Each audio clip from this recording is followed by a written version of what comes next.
Hey guys, welcome back to CLOWNFISH TV. This is Neon. We're going to talk about the Joker again. Why are we still talking about this movie? Because it's been an absolutely amazing ride for this very low budget superhero, I guess you call it a superhero art house flick that not a lot of people knew what to expect, but holy crap, it's making a ton of money, breaking a ton of records, and it looks like there's a possibility it might actually be the #1 movie again this weekend, beating Maleficent 2. Maleficent 2 was barely the #1 movie last weekend. It cost almost $200 million to make, and it bombed pretty hard at the box office. Meanwhile, Joker held its own for the third straight week. We're going into the Joker's fourth weekend, and it's already killing it on Friday night. And we're going to talk about how the Joker could beat Maleficent. And this is really embarrassing for Disney. This is. And I have to wonder, you know, tinfoil mouse ears, I have to wonder if a lot of the shade that was being thrown at the Joker, all of the controversy, etc., was actually an attempt to tank the movie because some rival studios knew Warner Brothers had a potential hit on their hands. And if you saw the video I made the other day, Joker has actually made almost as much profit as Avengers Endgame.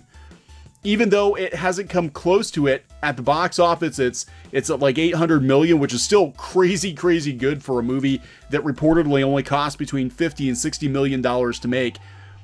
It has made almost as much profit as Avengers Endgame. Again, that's very embarrassing.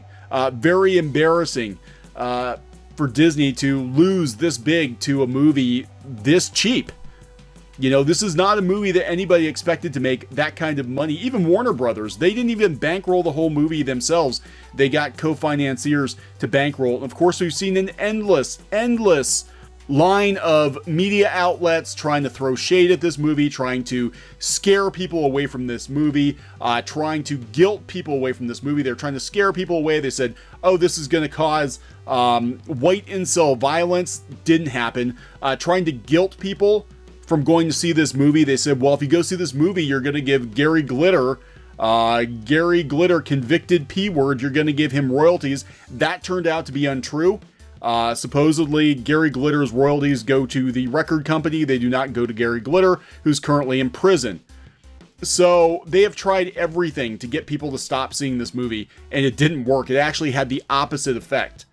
So either it's a rival studio behind it, or maybe it's just Warner Brothers, a genius guerrilla marketing, who knows. Whatever the case may be, the Joker's making big bucks, and we're going to talk about that in this video. Please subscribe for more pop culture news, views, and rants here on CLOWNFISH TV. So yeah, we're going to talk about how there's a very good chance that the Joker could beat Maleficent and be #1 again. That's pretty much unheard of. I'm trying to think of other movies that maybe dipped out of #1 and then came back as #1 the following week, and I can't think of too many off the top of my head.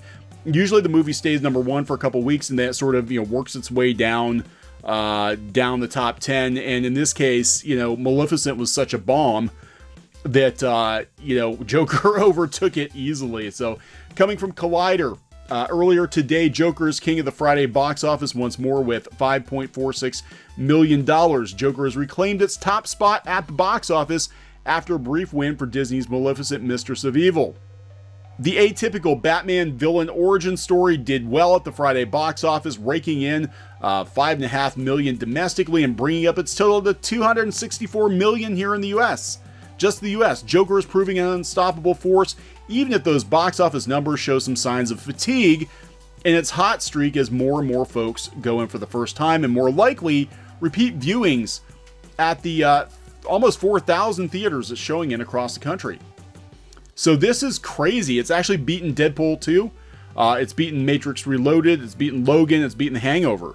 So let's go out to comicbook.com. Joker edging out Maleficent, Mistress of Evil to retake top spot at box office. Now, before I get into this, we have to remember that Joker probably will not play in China.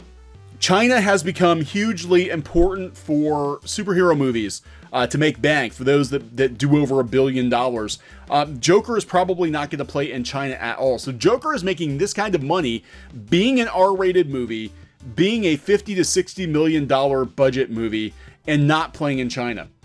Just, let that sink in a little bit.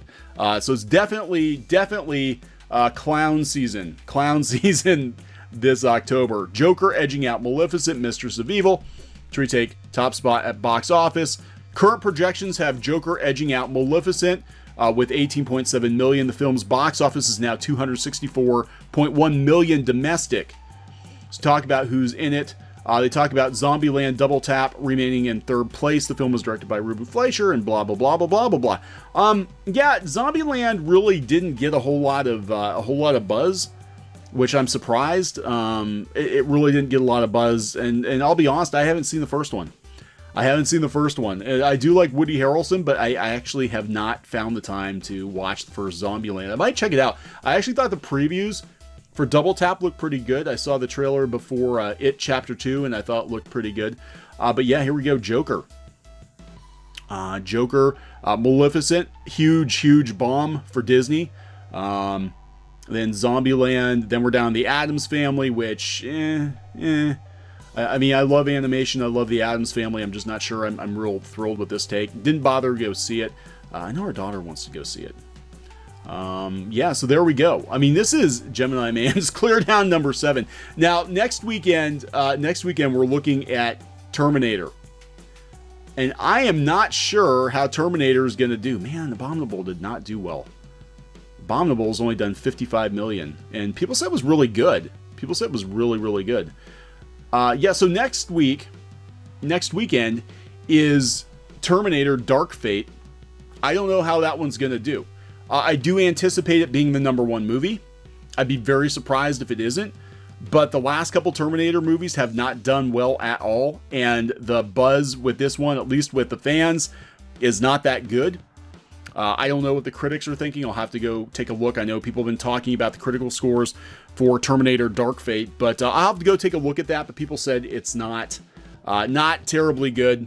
And the critics score starting to show that too. And Terminator is basically, look, I think it's basically a dead franchise. It peaked with Terminator 2, and that's pretty much it. Like, I don't think it's really Terminator. They're never going to recapture those first 2 movies. And I do predict it's going to be number 1 next weekend, but I think it's going to open pretty soft, kind of like Maleficent. This is not going to be 100 million box office. I'd be very, very surprised if this thing cracked, 50 million at the box office next weekend. And then, of course, the big movie coming is another Disney movie. It's Frozen. Frozen 2 is probably going to make mega bucks because it's Frozen. But I don't know how it's going to do. I've heard things about the movie, and it sounds like they're going to Wreck-It Ralph Frozen 2. So I don't know how it's going to do long term. But it's definitely going to make bank opening weekend. And then, of course, we've got the Rise of Skywalker coming. And we're going to talk more about that. We're going to talk more about the Rise of Skywalker later today. But yeah, definitely, I hate to keep doing these Joker videos, but this is just crazy watching this. I don't remember ever seeing a movie performing quite like this one. Not in recent memory. The only time I can really remember something like this, vastly overperforming, against all expectations, the original Matrix. I remember people were just like, what the hell, where did this movie come from?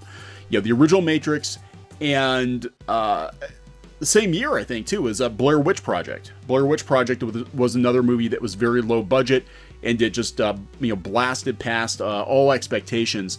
It was something different. So part of me is like, I understand this is a reimagining of Joker, and I understand that this technically is a Batman movie, but I'm also hoping that maybe these studios will finally get it through their heads that people want something new. They want something fresh. They don't want endless reboots. They don't want endless sequels. They want to see good movies. And sometimes those movies don't have to be crazy expensive. You don't have to spend $500 million to give people a solid movie. I mean, we're talking this movie was a fraction of that, and it's looking like it's going to make a bigger profit than Infinity War for sure, and possibly Endgame before it's all said and done. That's without China. So that is absolutely crazy. So please subscribe for more pop culture news, views, and rants here on CLOWNFISH TV. This has been Neon. I'll be back with Geeky Sparkles later, and we'll talk then. Thinking about printing your own comic books, graphic novel, or manga? we recommend our friends over at Print Ninja. We've been using Print Ninja as long as they've been printing comics, and both the quality and price is excellent. Mention Clownfish TV and get an additional 5% overrun of your book order quantity printed for free. For free! That's free books, people. Just mention this offer on the phone or in the additional information box on the quote request form. That's printninja.com, or click on the link in the description below. Hey guys, thanks for watching Clownfish TV. Please consider supporting the channel. Go to clownfishsupport.com. That's clownfishsupport.com. And if you want to join our community, go to clownfishtalk.com. That's clownfishtalk.com. Please subscribe, ring the bell for notifications. We will talk to you next time.